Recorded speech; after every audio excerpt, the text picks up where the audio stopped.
Mungu Subhanahu wa Ta'ala alivyotueleza siku ya Kiyama, alituambia yauma la yanfa'u malun wala banun illa man atallaha biqalbin salim.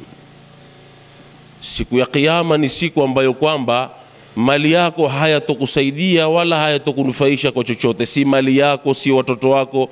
Yule atakayenufaika mbele ya Mwenyezi Mungu siku ya Kiyama illa man atallaha biqalbin salim.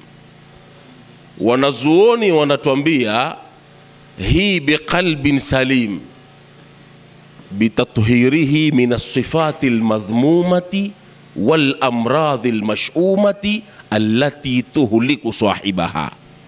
Wa inna min amradhi al-qulub al-hasadu wal-hiqdu wa paka mwisho. Yule siku ya Kiyama mja atakayemjia Mwenyezi Mungu biqalbin salim, moyo uliosalimika, kwa moyo msafi, ndiye atakayepata manfaa mbele ya Mwenyezi Mungu siku ya Kiyama. Na leo muhadhara wa leo ni kuzungumzia masala ya moyo, na mmoja katika maradhi ya moyo. Moyo una maradhi mengi sana. Angalia jambo moja tu mimi nitaka nizungumze. Waislamu wote, kila atakayeulizwa vipi wewe wampenda mtume, atakwambia naam, nampenda mtume. Hata yule mtu ambaye ni mujrim, mtu muovu, asi, lakini ukimgusia kuhusu mtume atakwambia mimi nampenda mtume. Lau kutafanyika mambo ya kukosewa mtume, hata mtu awe ni muhuni kiasi gani, yuko tayari kupigana, yuko tayari kutoa nafsi yake kwa sababu ya mtume. Lakini suala litakuja, ni nani ambaye ana mapenzi ya ukweli katika moyo wake ya mtume Muhammad? Inabidi tuingie katika mizani.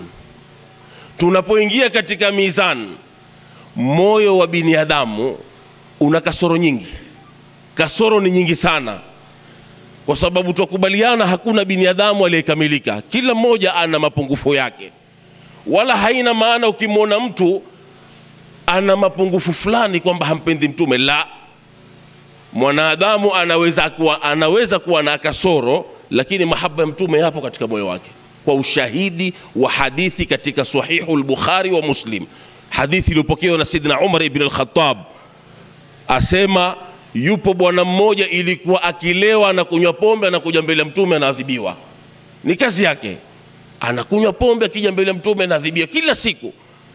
Mmoja wa siku alipokuja mbele ya mtume, hali ya kuwa yuko katika hali ile amelewa, mmoja katika sahaba kamlani, akamwambia Allahumma la'anhu ma akthara ma yu'ta bihi, Mwenyezi Mungu ya Rabbi mlani huyu mtu. Mtume alibadilika, akawageukia akamwambia la tal'anuhu fa wallahi innahu yuhibbu Allah wa rasulahu. Usimlani, fa wallahi, na apa kwa Mwenyezi Mungu, innahu yuhibbu Allah wa rasulahu. Pamoja na kwamba ana mapungufu yake, ana udhaifu wake, lakini katika moyo wake ana mapenzi ya Mwenyezi Mungu na mtume Muhammad. Sasa moyo wa mwanadamu unaweza kuona kasoro nyingi, lakini kuna baadhi ya kasoro zikiwa zimo ndani ya moyo wako, mahaba ya mtume yanaondoka, hayakai. Na moyo ambao kwamba ndani yake una hasadi, mahaba ya mtume hayakai. Ni ima yabakie mahaba ya mtume, hasadi iondoke, au hasadi itawala kwenye moyo wako, mahaba ya mtume yaondoke. Nadhani hapo tumefahamiana. La yajtami'u fi qalbi 'abdin al-imanu wal-hasadu. Hii ni hadithi ya mtume Muhammad. Haziwezi kukusanyika vitu viwili katika moyo mmoja wa binadamu, al-imanu wal-hasadu. Imani na hasad haziwezi kuwa sehemu moja katika moyo wa mwanadamu. Ni ima imani iwepo, mahaba ya mtume yaondoke, imani iwepo, hasadi iondoke, au hasadi iwepo, imani iondoke. Na imani ni mlango mkubwa sana, imekusanya mambo mengi, na katika hayo mambo mengi yaliyokusanywa na imani, moja ni mahaba ya mtume Muhammad. Nikimalizia nukta ya mwisho, dhambi ya kwanza alokosewa Mwenyezi Mungu katika ardhi ni hasadi. na dhambi ya kwanza alokosewa Mwenyezi Mungu mbinguni ni hasadi. Ukisoma kisa cha Kabil na Habil, sababu ya kuuana kwao ni nini? Ni hasadi. Ukija kwa Iblis, kukataa kwake, aba wastakbara, alikataa na akawa na kibri, lakini kile kibri chake msingi wake imetokana na hasadi. Ndio Sheikh Samira akatuambia alipo Mwenyezi Mungu khalaqtani min nar wa khalaqtahu min tin, ile tayari ilikuwa ni hasad. Alimuonea hasad, alimuonea wivu Nabii Adam alayhi salam kwa fadhila na ilmu ambayo Mwenyezi Mungu alomfadhilisha, alomneemesha. Hasad ilianzia hapo.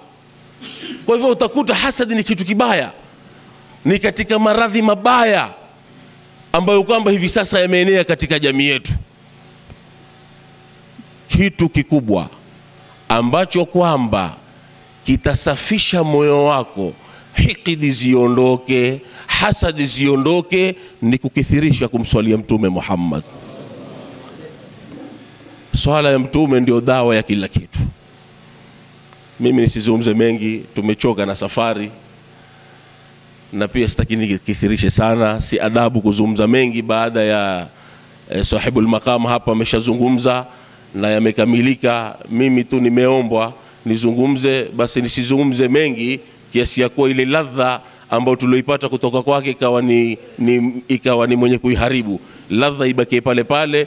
Haya niliyozungumza yanatosha. Ikiwa nimepata, nina imani ni dua zake, na kama nimekosea ni katika mapungufu yangu, mtanisameh. Wal afwa minkum, wassalamu alaykum wa rahmatullahi wa barakatuh.